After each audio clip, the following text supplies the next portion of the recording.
जिंदगी बड़ी होनी चाहिए, लंबी नहीं। यह डायलॉग अगर किसी के जीवन पर सटीक बैठता है तो वह है शहीद आजम भगत सिंह।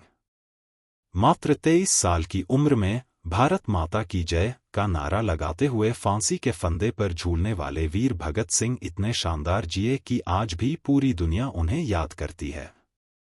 भगत सिंह भारत की आज़ादी के वह अहम किरदार थे जिन्होंने मात्र 23 साल की उम्र में अपना किरदार निभाकर खुशी खुशी फांसी के फंदे को चूम लिया।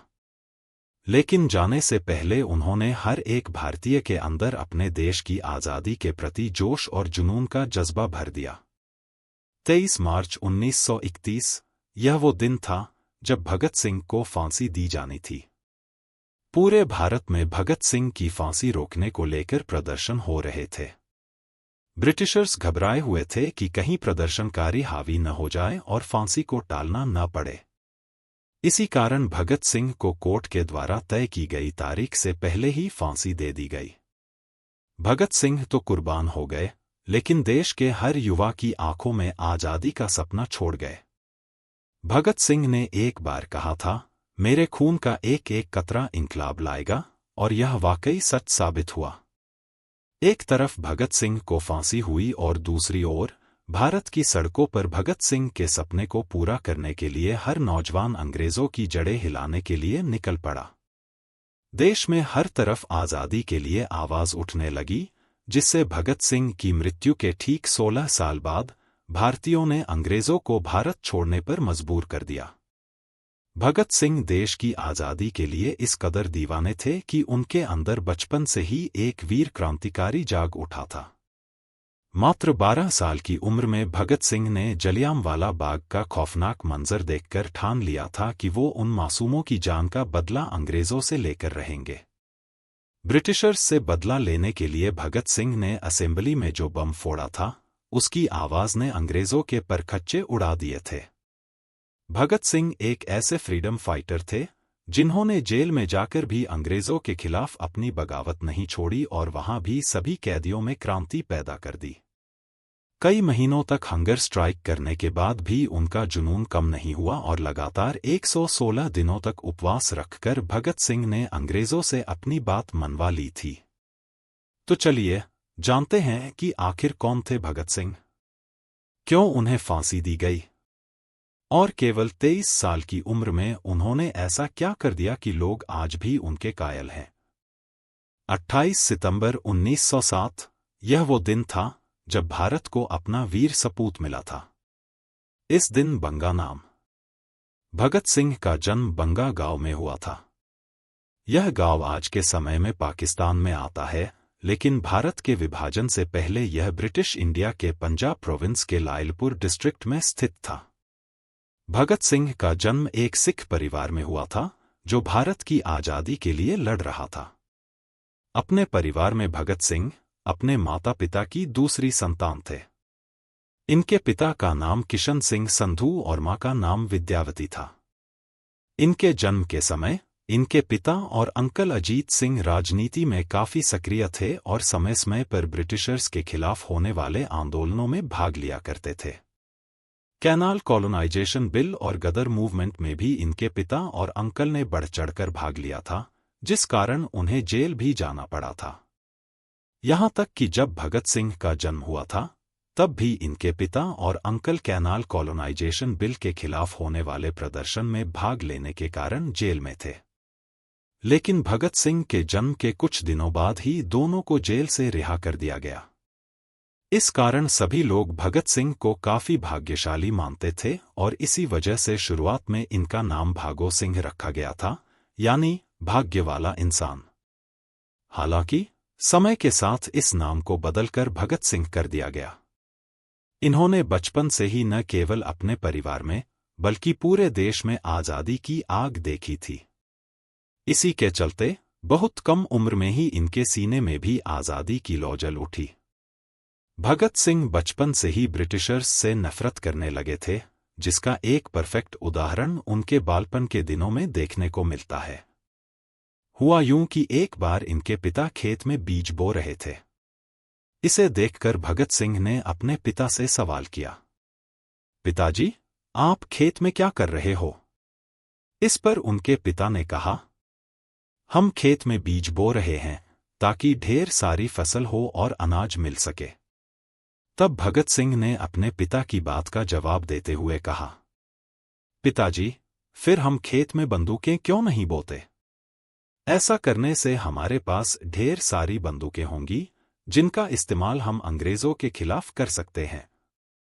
छोटी सी उम्र में ही ऐसे विचार रखने वाले भगत सिंह ने अपने पिता को निशब्द कर दिया था। लेकिन इस घटना से उनके पिता इतना तो समझ गए थे कि उनका बेटा बड़ा होकर एक दिन बहुत बड़ा स्वतंत्रता सेनानी बनेगा। भगत सिंह के बचपन में ही उनके भविष्य की झलक दिखती थी। वो छोटी उम्र में भी ऐसे खेल खेलते थे जिनसे उनकी सोच का पता चलता था। खेल के तौर पर वे अपने दोस्तों को 2 गुटों में बांट दिया करते थे, एक को भारतीय और दूसरे को अंग्रेज बनाया करते थे। इसके बाद दोनों गुट आपस में भिड़ते थे, जिसमें भारतीय गुट अंग्रेजों के खिलाफ। बचपन से ही भगत सिंह बड़े होकर इंडियन नेशनल मूवमेंट का हिस्सा बनना चाहते थे। इसी कारण वे दुनिया भर की खबरों पर तेजी से नजर रखा करते थे।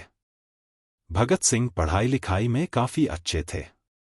उन्हें इंटेलिजेंट बच्चों की कतार में पहले नंबर पर खड़ा किया जाता था। उन्हें पढ़ने का बहुत शौक था, जिस कारण उन्होंने अपनी 5वीं तक की पढ़ाई गांव में ही पूरी की। लेकिन जब स्कूल बदलने का समय आया तो उन्होंने लाहौर के ब्रिटिश हुकूमत वाले स्कूल में दाखिला लेने से साफ मना कर दिया।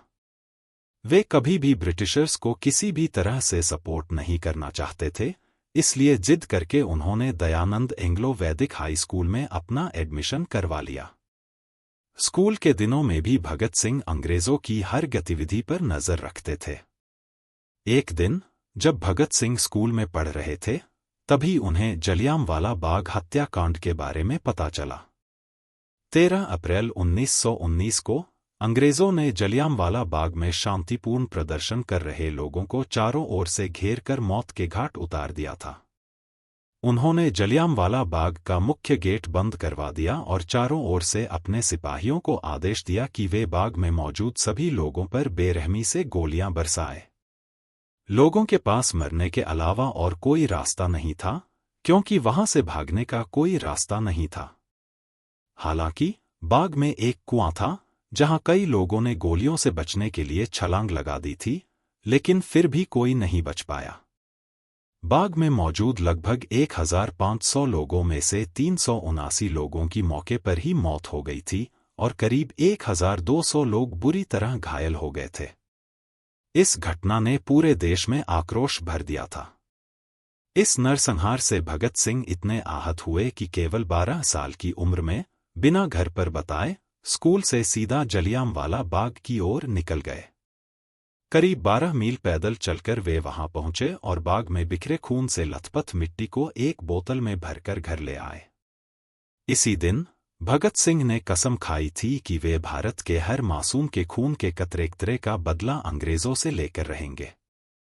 वैसे भगत सिंह की वीरता की कहानियों और किस्सों को और गहराई से जानने के लिए आप कुकू एफएम पर भगत सिंह की बायोग्राफी और जेल डायरी सुन सकते हैं। वहां आप न केवल भगत सिंह के जीवन के बारे में जान सकते हैं, बल्कि उनकी कई अनसुनी कहानियों को भी सुन सकते हैं। इस ऑडियो बुक का लिंक आपको डिस्क्रिप्शन में मिल जाएगा, जिसके जरिए आप इसे आसानी से एक्सेस कर सकते हैं। लड़ता था। अगर आप कुकू एफएम के बारे में नहीं जानते हैं तो बता दें कि कुकू एफएम पर कई ऐसी ऑडियो बुक्स उपलब्ध हैं जो आपके लिए नॉलेजेबल होने के साथ साथ एंटरटेनिंग भी हैं। शुरुआत में पूरे 7 दिन इन ऑडियो बुक्स को सुनने के लिए आपको कोई पैसा नहीं देना होगा, क्योंकि कुकू एफएम आपको 7 दिन का फ्री ट्रायल देता है। इस दौरान आप विकास, करियर, फाइनेंशियल गाइडेंस और नॉलेज जैसे तमाम कंटेंट को एक्सेस कर सकते हैं। इस 7 दिन के फ्री ट्रायल में आपको 5000 से भी ज्यादा शोज का एक्सेस मिलेगा। 7 दिन के ट्रायल के बाद आपको इनके सब्सक्रिप्शन के लिए चार्ज किया जाएगा। तो देर किस बात की? कुकू एफएम का फायदा उठाएं और अपने परिवार वालों को भी सजेस्ट करें। डिस्क्रिप्शन में दिए गए लिंक को जरूर देखें। जलियांवाला बाग हत्याकांड के खिलाफ 1 अगस्त 1920 को नॉन कोऑपरेशन मूवमेंट की शुरुआत कर दी गई थी। इसके तहत अब भारत के लोग ब्रिटिश और ब्रिटिशर्स से जुड़ी हर चीज का बहिष्कार करने वाले थे। इस मूवमेंट में गांधी जी ने साफ कर दिया था कि स्वराज ही उनका अल्टीमेट गोल है। वे किसी भी हाल में ब्रिटिशर्स के अधीन नहीं रहना चाहते थे। इस आंदोलन को पूरे भारत का समर्थन मिला। इसके तहत ब्रिटिश प्रोडक्ट्स, ब्रिटिश टाइटल्स और ब्रिटिश ऑफिसेज का बहिष्कार किया जाने लगा। भगत सिंह भी गांधी जी के इस आंदोलन से काफी प्रभावित हुए और उन्होंने इसे पूरे जोश के साथ सपोर्ट किया। भगत सिंह न केवल खुद इसमें सक्रिय रहे बल्कि अपने दोस्तों को भी इस मूवमेंट में भाग लेने के लिए प्रेरित करने लगे। उन्होंने ब्रिटिशर्स द्वारा बनाए गए सामानों को जलाना शुरू कर दिया और ब्रिटिश प्रायोजित किताबों को भी सरेआम आग के हवाले कर दिया। कुल मिलाकर अब भगत सिंह को लगने लगा था कि गांधी जी ही ब्रिटिशर्स को हरा सकते हैं और जल्द ही भारत को आजादी मिलने वाली है। लेकिन तभी एक घटना होती है जो भगत सिंह को पूरी तरह से तोड़ देती है। दरअसल नॉन कोऑपरेशन मूवमेंट के दौरान भारतीय नागरिक निर्धारित नियमों के तहत निहत्थे रहकर ब्रिटिशर्स के खिलाफ नारे लगाते थे। बेशक ब्रिटिश सरकार को यह बिल्कुल पसंद नहीं था, इसलिए वे इसे रोकने के लिए कई तरह के हथकंडे अपनाते थे। एक दिन जब नॉन कोऑपरेशन मूवमेंट के दौरान एक भीड़ ब्रिटिशर्स के खिलाफ नारेबाजी करती हुई एक पुलिस स्टेशन के पास पहुंच गई, तो वहां मौजूद पुलिस अधिकारियों ने भारतीयों को धमकाया कि वे नारेबाजी बंद कर दें। लेकिन जब भारतीयों ने नारेबाजी बंद करने से इनकार कर दिया, तो ब्रिटिश पुलिस ने उन पर गोलियां चला दी। इस गोलीबारी में कई निर्दोष लोग मारे गए। अपने ही लोगों को मरता देख भीड़ बेकाबू हो गई। यह देखकर पुलिसकर्मी डर के मारे पुलिस स्टेशन के अंदर जाकर छिप गए। यह संगठन भारत में क्रांतिकारी गतिविधियों को बढ़ावा देने के लिए बनाया गया था। भगत सिंह ने इस संगठन के जरिए अपने विचारों को और मजबूत किया। वह सिर्फ एक क्रांतिकारी ही नहीं बल्कि एक बुद्धिजीवी भी थे। उन्होंने कई भाषाओं में किताबें पढ़ी, खासकर मार्क्सवाद, समाजवाद और अन्य क्रांतिकारी विचारधाराओं पर आधारित ग्रंथों को गहराई से समझा। इसी दौरान भगत सिंह ने देखा कि भारत में क्रांति की लहर को तेज करने के लिए युवाओं को शिक्षित करना और उन्हें स्वतंत्रता संग्राम से जोड़ना बहुत जरूरी है। इसलिए उन्होंने लेख लिखने शुरू किए और अखबारों में अपने विचार व्यक्त करने लगे। 1925 में काकोरी कांड के बाद जब ब्रिटिश हुकूमत ने राम प्रसाद बिस्मिल, अशफाक उल्ला खान, रोशन सिंह और राजेंद्र लाहिड़ी को फांसी की सजा सुनाई, तो भगत सिंह और भी ज्यादा आक्रोशित हो गए। इस घटना ने उनके अंदर बदले की भावना को और तेज कर दिया। उन्होंने 1928 में हिंदुस्तान रिपब्लिकन एसोसिएशन का नाम बदलकर Hindustan socialist Republican association (HSRA) कर दिया और इस संगठन को समाजवाद की विचारधारा से जोड़ा। इसी साल ब्रिटिश सरकार ने साइमन कमीशन को भारत भेजा, जिसका उद्देश्य था भारत के लिए नए सुधारों पर विचार करना। लेकिन इस कमीशन में एक भी भारतीय सदस्य नहीं था, जिससे भारतीयों में आक्रोश फैल गया। लाला लाजपत राय ने साइमन कमीशन के खिलाफ एक विरोध प्रदर्शन का नेतृत्व किया, लेकिन ब्रिटिश पुलिस ने उन पर लाठीचार्ज कर दिया। इस लाठीचार्ज में लाला लाजपत राय बुरी तरह घायल हो गए और कुछ समय बाद उनकी मृत्यु हो गई। लाला लाजपत राय की मौत से भगत सिंह और उनके साथियों का गुस्सा भड़क उठा। उन्होंने ब्रिटिश पुलिस अधिकारी जेम्स एस्कॉट को मारने की योजना बनाई, क्योंकि वही लाला जी पर लाठीचार्ज का जिम्मेदार था। लेकिन गलती से उन्होंने जॉन सॉन्डर्स को मार दिया। इस घटना के बाद भगत सिंह और उनके साथी ब्रिटिश सरकार की नजरों में आ गए और उन्हें गिरफ्तार करने के लिए जगह-जगह तलाश शुरू हो गई। लेकिन भगत सिंह अपनी पहचान छिपाकर कुछ समय तक लाहौर में ही रहे। इसके बाद उन्होंने दिल्ली असेंबली में बम फेंकने की योजना बनाई, ताकि ब्रिटिश सरकार को ये दिखाया जा सके कि भारतीय क्रांतिकारी अभी भी संघर्ष कर रहे हैं और वे अपने हक के लिए लड़ेंगे। भगत सिंह को समाजवादी और क्रांतिकारी विचारधारा से प्रभावित होकर आया था। उनका मानना था कि केवल राजनीतिक आज़ादी ही काफी नहीं होगी, बल्कि भारत के युवाओं को सामाजिक और आर्थिक रूप से भी जागरूक होना होगा। नौजवान भारत सभा पूरी तरह से क्रांतिकारी विचारधारा पर आधारित थी। इसमें शामिल युवाओं को देशभक्ति की शपथ दिलाई जाती थी और उन्हें समाजवाद, समानता और स्वतंत्रता के मूल्यों को अपनाने के लिए प्रेरित किया जाता था। इस संगठन ने कई प्रमुख मुद्दों पर ध्यान केंद्रित किया, जैसे कि एक ब्रिटिश सरकार का बहिष्कार, ब्रिटिश शासन के खिलाफ युवाओं को लामबंद करना और विरोध प्रदर्शन आयोजित करना। 2. सांप्रदायिक एकता, हिंदू मुस्लिम एकता को बढ़ावा देना और समाज में जातिवाद व सांप्रदायिकता के खिलाफ अभियान चलाना। 3. क्रांतिकारी विचारों का प्रचार, नौजवानों को समाजवादी और स्वतंत्रता संग्राम से जुड़े विचारों से अवगत कराना। 4. शोषण के खिलाफ आवाज उठाना, मजदूरों और किसानों को संगठित करना और उनके अधिकारों के लिए संघर्ष करना। भगत सिंह का सोशलिस्ट आइडियोलॉजी की तरफ झुकाव। भगत सिंह के विचारों पर कार्ल मार्क्स, लेनिन और अन्य समाजवादी विचारकों का गहरा प्रभाव पड़ा था। वह सिर्फ ब्रिटिश शासन से आज़ादी नहीं चाहते थे, बल्कि भारतीय समाज की संरचना में बदलाव लाना चाहते थे। 1926 के बाद भगत सिंह का राजनीतिक सफर और तेज हुआ। इस समय तक भगत सिंह पूरे पंजाब में एक प्रसिद्ध क्रांतिकारी बन चुके थे। वह युवाओं को संगठित कर रहे थे और ब्रिटिश शासन के खिलाफ अपने लेखों और विचारों से जागरूकता फैला रहे थे। 1928 में साइमन कमीशन के विरोध में भगत सिंह की सक्रिय भूमिका। इस दौरान उन्होंने साइमन कमीशन का विरोध किया और लाला लाजपत राय पर पुलिस लाठीचार्ज के बाद अंग्रेजों से बदला लेने की योजना बनाई। इस घटना ने भगत सिंह को ब्रिटिश हुकूमत के खिलाफ और भी ज्यादा उग्र बना दिया और उन्होंने ब्रिटिश सरकार के खिलाफ खुला विद्रोह छेड़ लिया। इस एसोसिएशन के प्राइमरी लीडर चंद्रशेखर आजाद थे, जिनसे कुछ समय में ही भगत सिंह की काफी अच्छी बनने लगी थी। भगत सिंह काफी कम वक्त में ही आजाद के चहेते बन गए थे। कानपुर में ही भगत सिंह की गणेश शंकर विद्यार्थी से मुलाकात हुई, जो एक मशहूर पत्रकार और स्वतंत्रता सेनानी थे। गणेश शंकर ने भगत सिंह को अपने पीरियोडिक ऑफिस में काम पर रख लिया। इनका प्रताप नाम का एक साप्ताहिक पत्र भी निकला करता था, जिसमें भगत सिंह ने बलवंत के नाम से लिखना शुरू कर दिया।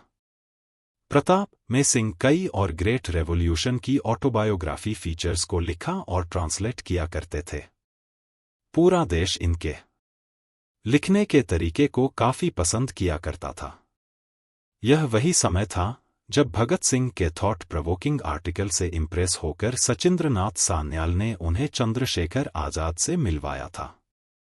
कुल मिलाकर भगत सिंह का छोटा पर काफी सक्सेसफुल जर्नलिस्टिक करियर रहा, जहां इन्होंने कई मैगजीन्स के साथ मिलकर काम किया और काफी नाम कमाया। इन्होंने कीर्ति, प्रताप, वीर अर्जुन, मतवाला, प्रभा और वंदे मातरम जैसी मैगजीन्स और न्यूज़पेपर के लिए काम किया था और हर जगह से इन्हें काफी प्रशंसा मिली। हर कोई इनके लेख का कायल था। इनकी पर्सनालिटी की तरह इनका लिखने का अंदाज भी जरा हटकर था। ये अपनी लिखने की ताकत से ही ब्रिटिशर्स के पुर्जे हिला दिया करते थे। इनका लिखा हुआ पढ़ने भर से ही देश की जनता में अंग्रेजों के खिलाफ लड़ने की एक शक्ति पैदा हो जाती थी। इनके लिखे कई आर्टिकल्स को तो अंग्रेजों ने बैन भी करवा दिया था। अंग्रेज अब तक भगत सिंह को पहचानने लगे थे, लेकिन भगत सिंह कहाँ किसी से डरने वालों में से थे। वो तो बस अपने लक्ष्य की ओर बढ़ रहे थे। हालांकि 1925 में सिंह वापस से लाहौर चले गए। दरअसल भगत सिंह की ग्रैंडमदर की तबीयत अचानक काफी बिगड़ गई थी, जिस कारण उन्होंने अपने घर का रुख लिया। लेकिन यहां भी वह अकाली दल की मीटिंग्स को सपोर्ट किया करते थे। हालांकि अभी तक भगत सिंह किसी ऐसी ऑर्गेनाइजेशन से नहीं जुड़े थे जो ब्रिटिशर्स के खिलाफ सख्त कदम उठाए या उनका बॉयकॉट करे। और इसी कारण मार्च 1926 में भगत सिंह और उनके कलीग्स ने एक यूथ ऑर्गेनाइजेशन की स्थापना की, जिससे नौजवान भारत सभा का नाम मिला। इस ऑर्गेनाइजेशन को ओरिजिनली लाहौर में एस्टेब्लिश किया गया था, लेकिन इसको अमृतसर से ऑर्गेनाइज किया जाता था। नौजवान भारत सभा का मेन एम भारत के यूथ्स को जगाना था। इस सभा की मदद से भगत सिंह पंजाब के यंग स्टूडेंट्स एंड वर्कर्स को नेशनलिस्ट एंड रेवोल्यूशन आइडियाज की ओर बढ़ा रहे थे। इस सभा को बनाने का आइडिया, काकोरी एक्शन की प्लानिंग एंड एग्जीक्यूशन करने का काम राम प्रसाद बिस्मिल, अशफाक उल्ला खान और चंद्रशेखर आजाद जैसे कई लीडर्स ने किया था। कुछ समय बाद काकोरी कंस्पिरेशन ट्रायल में राम प्रसाद बिस्मिल सहित 4 लोगों को फांसी और 16 लोगों को आजीवन कारावास की सजा सुनाई गई थी। लेकिन ब्रिटिशर्स के पास भगत सिंह के खिलाफ न कोई ठोस सबूत थे और न ही कोई कारण, जिस वजह से अरेस्ट के कुछ समय बाद भगत सिंह को 20 लाख रुपए का भुगतान करने के बाद छोड़ दिया गया था। जेल से रिहा होने के बाद भगत सिंह ने एक बार फिर चंद्रशेखर आजाद से मुलाकात की। दरअसल काकोरी एक्शन में चंद्रशेखर आजाद ब्रिटिशर्स की पकड़ से भागने में सफल रहे थे, लेकिन अब उनके पास कुछ नहीं बचा था, क्योंकि काकोरी एक्शन में एचआरए के कई बड़े लीडर्स अरेस्ट हो गए थे और एचआरए बुरी तरह से बिखर गई थी। पर भगत सिंह ने आजाद को एक नई उम्मीद दी और दोनों ने मिलकर एचआरए को एक बार फिर नए सिरे से शुरू करने के लिए जी जान लगा दी। एचआरए के रिफॉर्मेशन के लिए सितंबर 1928 में दिल्ली के फिरोज शाह कोटला में एक सीक्रेट मीटिंग हुई, जिसमें बंगाल, बिहार और पंजाब के रेवोल्यूशनरी ने भाग लिया। जिसके बाद फाइनली एचएसआरए यानी हिंदुस्तान सोशलिस्ट रिपब्लिकन एसोसिएशन की फॉर्मेशन हुई। इस एसोसिएशन पर भगत सिंह का काफी ज्यादा इन्फ्लुएंस था, जिस कारण एसोसिएशन से जुड़े सभी मेंबर्स एंटी ब्रिटिश थे। इस समय भारत में साइमन कमीशन का बड़े जोरों शोरों से विरोध हो रहा था। दरअसल 1928 में ही ब्रिटिश गवर्नमेंट के द्वारा भारत में एक कमीशन बैठाया गया, जिसका मुख्य काम भारत की पॉलिटिकल सिचुएशन पर रिपोर्ट तैयार करना और ब्रिटिश गवर्नमेंट को सौंपना था। लेकिन परेशानी यह थी कि इस कमीशन में एक भी भारतीय शामिल नहीं था और इसका हेड भी एक ब्रिटिशर यानी जॉन साइमन था। इसी वजह से देश में कुछ एक्टिविस्ट ग्रुप ने इस कमीशन के खिलाफ प्रोटेस्ट करना शुरू कर दिया। देखते ही देखते ये प्रोटेस्ट पूरे भारत में फैल गए और हर कोई साइमन गो बैक के नारे लगाने लगा। इस समय लाला लाजपत राय एक ऑल पार्टी प्रोटेस्ट को लीड कर रहे थे, जो साइमन कमीशन के खिलाफ काम कर रहा था। पूरे भारत में हो रहे प्रोटेस्ट ब्रिटिशर्स को नहीं भा रहे थे, जिस कारण इसी समय ब्रिटिशर्स कुछ ऐसा करते हैं जिसका भगत सिंह पर काफी असर होता है। और इसी के कारण भगत सिंह पहली बार किसी ब्रिटिशर के खिलाफ कलम की जगह हाथ में बंदूक तान लेते हैं। दरअसल प्रोटेस्ट को लीड करते हुए लाला लाजपत राय लाहौर के एक रेलवे स्टेशन की ओर अपना रुख करते हैं, लेकिन पुलिस उन्हें और सभी प्रोटेस्टर्स को रेलवे स्टेशन पर जाने से रोकती है, जिस कारण सिचुएशन काफी गर्म हो जाती है। पर तभी superintendent of police James Scott सभी पुलिस ऑफिसर्स को प्रोटेस्टर्स पर लाठी चार्ज करने का ऑर्डर दे देते हैं, जिसके बाद पुलिस वाले सभी प्रोटेस्टर्स पर अंधाधुंध लाठियां बरसाना शुरू कर देते हैं। इस लाठी चार्ज में कई प्रोटेस्टर्स घायल हो जाते हैं, लेकिन लाला लाजपत राय की सबसे बुरी हालत होती है, क्योंकि स्कॉट का मेन टारगेट लाला लाजपत राय ही होते हैं। पुलिस वाले राय को लाठी से इतना मारते हैं कि उन्हें हॉस्पिटल में एडमिट करवाना पड़ता है, जहां इंजरी के कारण 17 नवंबर 1928 को लाला लाजपत राय की मौत हो जाती है। लाला लाजपत राय की मौत के बाद डॉक्टर्स भी इस बात को कंफर्म करते हैं कि सेवरल इंजरी के कारण ही राय की मौत हुई है। हालांकि बाद में जब यूनाइटेड किंगडम पार्लियामेंट में राय की मौत का मुद्दा उठाया जाता है, तो ब्रिटिश गवर्नमेंट राय की मौत में खुद को निर्दोष बताती है। लाला लाजपत राय की मौत ने भगत सिंह को अंदर से झकझोर कर रख दिया था। भगत सिंह अब हर हाल में ब्रिटिशर्स से बदला लेना चाहते थे और इसी बदले की आग में फाइनली भगत सिंह और उनके सभी रेवोल्यूशनरी साथियों ने मिलकर जेम्स स्कॉट की हत्या करने की योजना बनाई। इस योजना को बनाने के लिए भगत सिंह और सभी क्रांतिकारियों ने एक मीटिंग रखी, जिसमें यह तय हुआ कि अब फाइनली ब्रिटिशर्स को अपने किए हुए का चुकाना पड़ेगा। इस बैठक में स्कॉट के मर्डर का प्लान बनाने में राजगुरु, सुखदेव, चंद्रशेखर आजाद और जयगोपाल जैसे क्रांतिकारी भी शामिल थे। स्कॉट के मर्डर प्लान में HSRA के भी सभी मेंबर्स ने साथ दिया था।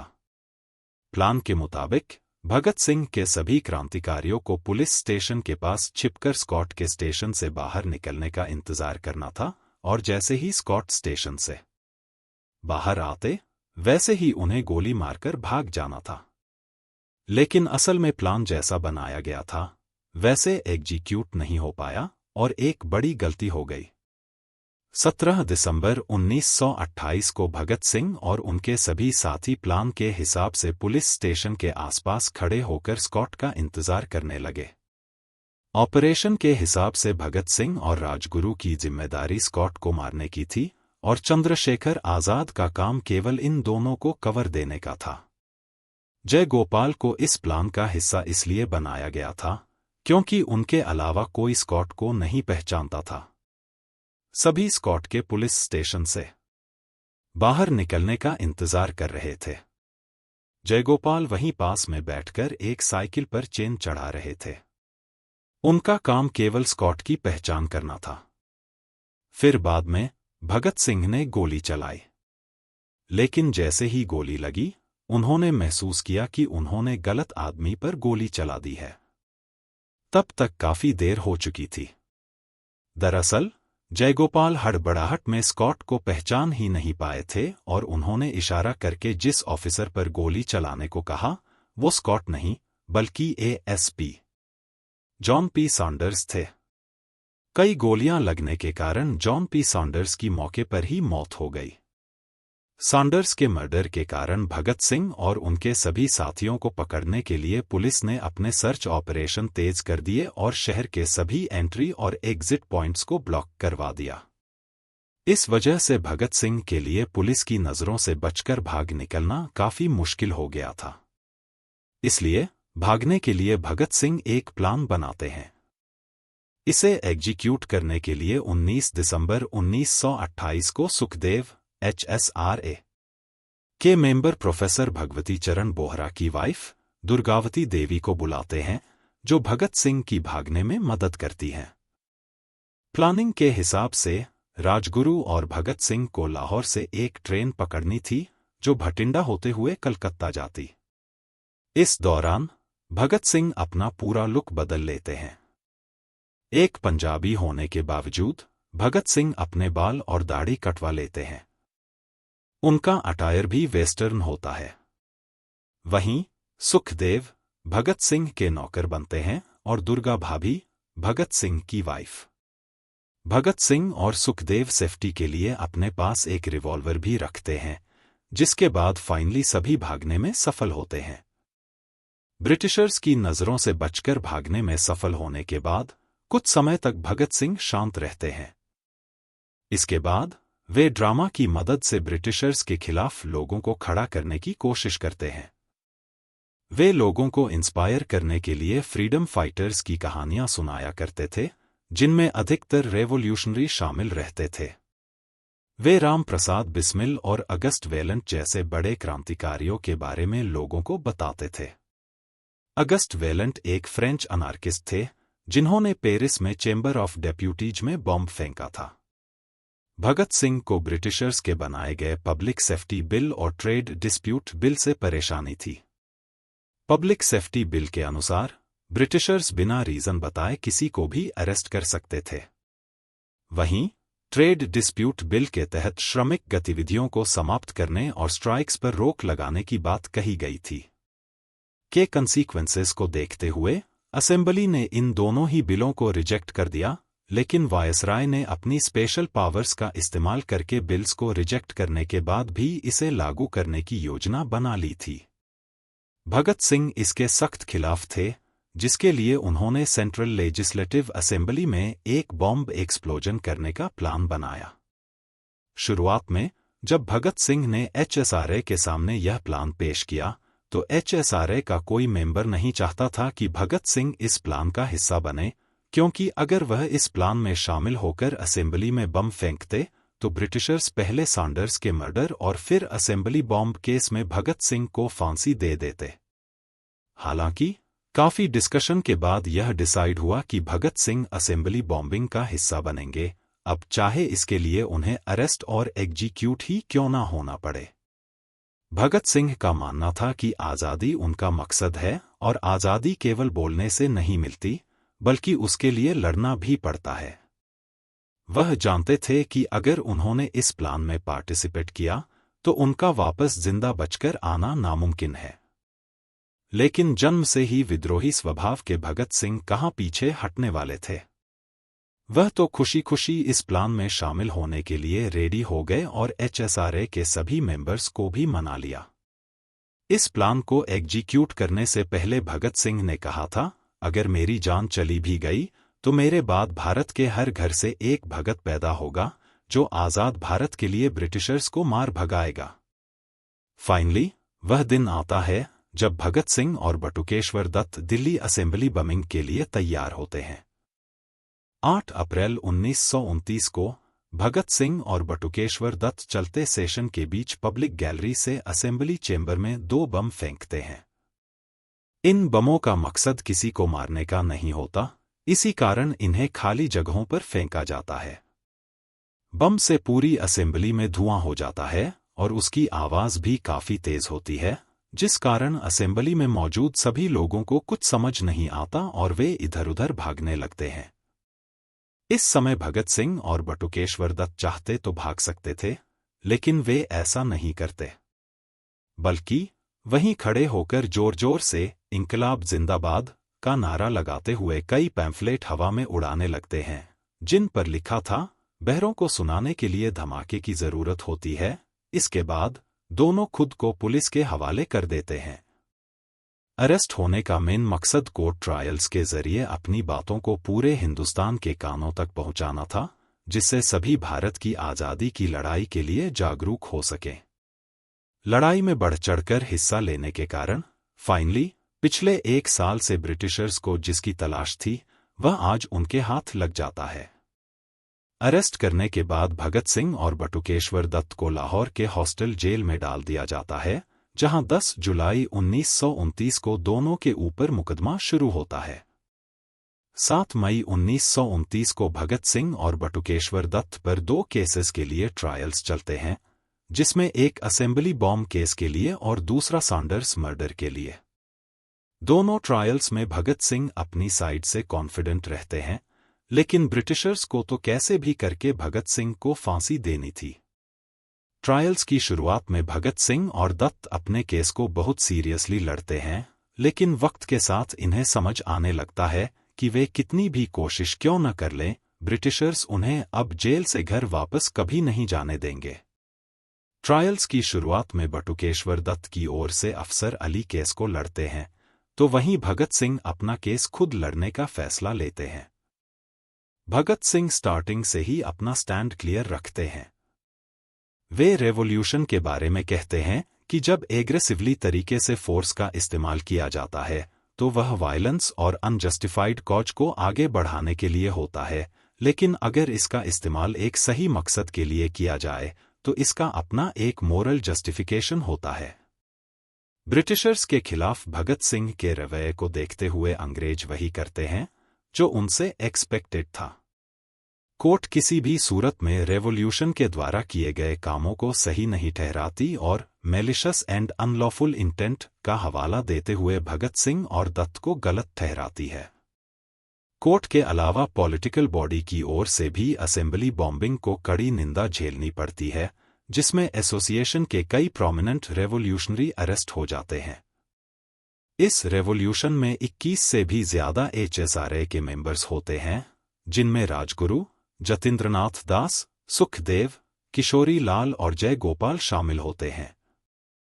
पर यहां परेशानी तब आन पड़ती है जब पुलिस के कहने पर HSRA के 3 मेंबर्स गवर्नमेंट के अप्रूवर्स बन जाते हैं। भगत सिंह को फंसाने की साजिश रच रहे ब्रिटिशर्स मौका पाते ही अपने काम पर लग जाते हैं और फणींद्रनाथ घोष, हंसराज बोहरा और जय गोपाल को भगत सिंह के खिलाफ कोर्ट में गवाही दिलवा देते हैं। इनकी गवाही से भगत सिंह को काफी सदमा लगता है, लेकिन फिर भी वे खुद को संभालते हैं और आखिरी सांस तक लड़ते हैं। गवाही मिलने के बाद ब्रिटिशर्स भगत सिंह और उनके साथियों पर सख्त कार्यवाही करने लगते हैं। साथियों के ऊपर मेनली 3 केसेस को हाईलाइट करके डिसीजन दिलवाया गया, जिनमें सैंडर्स मर्डर, असेंबली बमिंग और बॉम्ब मैन्युफैक्चर के केस शामिल थे। 10 जुलाई 1929 को सभी ट्रायल्स एक स्पेशल सेशंस कोर्ट में हुए, जहां 28 एक्यूज्ड रेवोल्यूशनरीज के खिलाफ सजा सुनाई गई। यह ट्रायल पूरी तरह से बायस्ड था। कोर्ट ने हार्डली ही स्टैंडर्ड लीगल राइट्स प्रिंसिपल का इस्तेमाल करते हुए अपना डिसीजन सुनाया और भगत सिंह, राजगुरु और सुखदेव को कैपिटल पनिशमेंट दी गई। भगत सिंह और उनके साथियों की फांसी रोकने के लिए कई नेशनल लीडर्स ब्रिटिशर्स से रिक्वेस्ट करते हैं, लेकिन कोई फायदा नहीं होता, क्योंकि किसी भी सूरत में ब्रिटिशर्स भगत सिंह की कैपिटल पनिशमेंट को कम ना करने की ठान लेते हैं। हालांकि जब रिक्वेस्ट करने से बात नहीं बनती, तो HSRA के अटॉर्नी भगत सिंह को बचाने के लिए हेबियस कॉर्पस पिटीशन फाइल करते हैं, लेकिन इसे भी जज विस्काउंट डुनेडिन द्वारा नकार दिया जाता है। भारत के कई लीडर्स भगत सिंह को बचाने की पूरी कोशिश करते हैं, लेकिन चाहकर भी कोई फांसी को नहीं रोक पाता। यहां तक कि जेल में रहने के दौरान भगत सिंह के पिता उन्हें लिखते भी हैं कि वे उन्हें बचाने के लिए पूरी कोशिश कर रहे हैं, और अब वे लेटर लिखकर ब्रिटिश गवर्नमेंट से भगत सिंह को फांसी ना देने की रिक्वेस्ट करेंगे। लेकिन भगत सिंह अपने पिता को साफ शब्दों में लिखकर स्पष्ट कर देते हैं कि उन्हें किसी की मर्सी की जरूरत नहीं है और जिस रास्ते पर वे हैं, यह रास्ता उन्होंने अपने लिए खुद चुना है। डेथ सेंटेंस सुनाने के बाद भगत सिंह और उनके साथियों को दिल्ली जेल से शिफ्ट करके सेंट्रल जेल म्यानवाली भेज दिया जाता है। यहां जब भगत सिंह आते हैं, तो वे इंडियन प्रिजन्स और यूरोपियन प्रिजन्स के बीच हो रहे भेदभाव को देखकर दंग रह जाते हैं। इस जेल में भारतीय कैदियों की हालत बद से बदतर होती है। उन्हें न तो ठीक तरह से खाना दिया जाता था और न ही पानी। न उनके सोने की कोई साफ जगह थी और न ही रहने की। भगत सिंह ने उस जेल में रह रहे भारतीयों की हालत को सुधारने के लिए ब्रिटिशर्स से मांग करनी शुरू कर दी। इन मांगों में इक्वालिटी के साथ food standards, clothing, toiletries, hygienic necessities और बुक्स एवं डेली न्यूज़पेपर की डिमांड की गई थी। इसके साथ ही भगत सिंह ने पहले ही ब्रिटिशर्स को यह साफ कर दिया था कि जेल में वे किसी तरह की फोर्स्ड मैनुअल लेबर और अनडिग्निफाइड वर्क नहीं करेंगे। नेसेसिटीज को भी नहीं माना, जिसके बाद भगत सिंह ने सबसे ज्यादा 116 दिनों तक हंगर स्ट्राइक करके हिस्ट्री का एक रिकॉर्ड बना दिया। इस समय भगत सिंह हंगर स्ट्राइक करके ब्रिटिशर्स से जेल में रह रहे भारतीयों के लिए इक्वलिटी और बेसिक नीड्स की डिमांड कर रहे थे। शुरुआत में ब्रिटिशर्स ने भगत सिंह की हंगर स्ट्राइक को हल्के में लिया, लेकिन जब भगत सिंह और उनके साथी दिन रात भूखे रहने लगे, तो ब्रिटिशर्स के डर के मारे कान खड़े हो गए।